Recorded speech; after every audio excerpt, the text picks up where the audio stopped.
I was doing a little bit of looking around on the Steam Workshop and on a few media sites, and I heard quite a decent few stories about this whole massive problem with the whole paid modding scheme that Valve were putting forward. Now, for full disclosure here, I don't really have a problem with paid modding if it's implemented in a way that is fair, and if it's implemented in a way that is, I would consider acceptable here.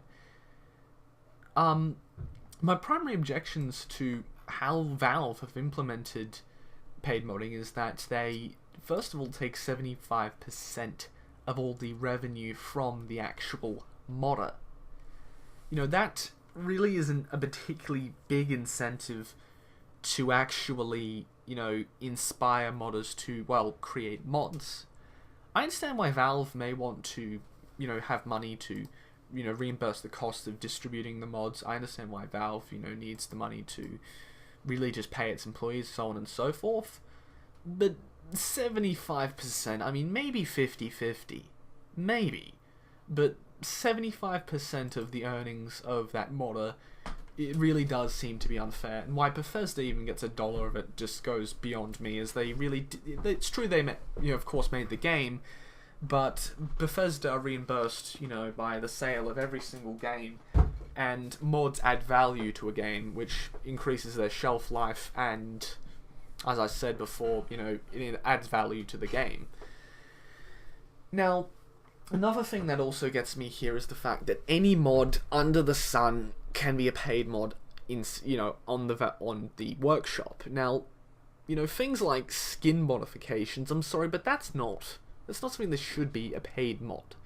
I understand why you might want to have a paid mod if you wanted to create, for example, a massive conversion of, say, Grand Theft Auto 5's map, which would take many years and a lot of effort. I understand why you might want to be reimbursed if you're making a really big, really complex mod that is, very, very content rich. But the thing is, with Valve's implementation of it, any mod could charge pretty much anything that they wanted. Any modder could say, hey, I want $100 for this mod that literally does nothing, in effect.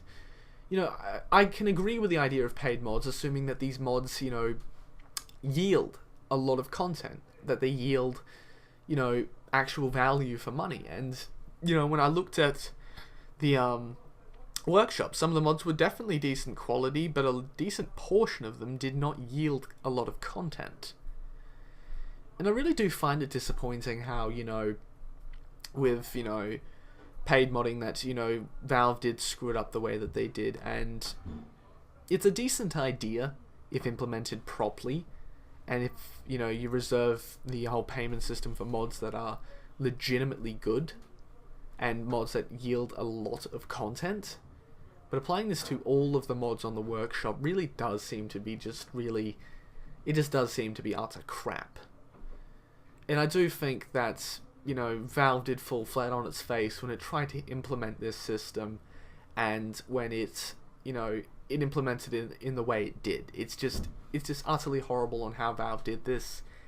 And, I think that the idea should, I think that pay mods should exist, but they should be, basically a product in and of themselves. They should not be some tiny little mod or addition to a game. They should yield lots of content, and they should be incredibly high quality.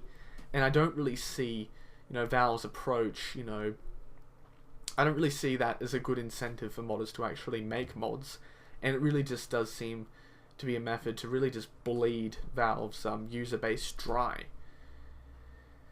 These are just my opinions on the whole subject. Some people may disagree with me, but yeah, if you think that I'm wrong, and if you have a argument to make against me, then feel free. If not, then I hope you enjoyed this video, and that's all.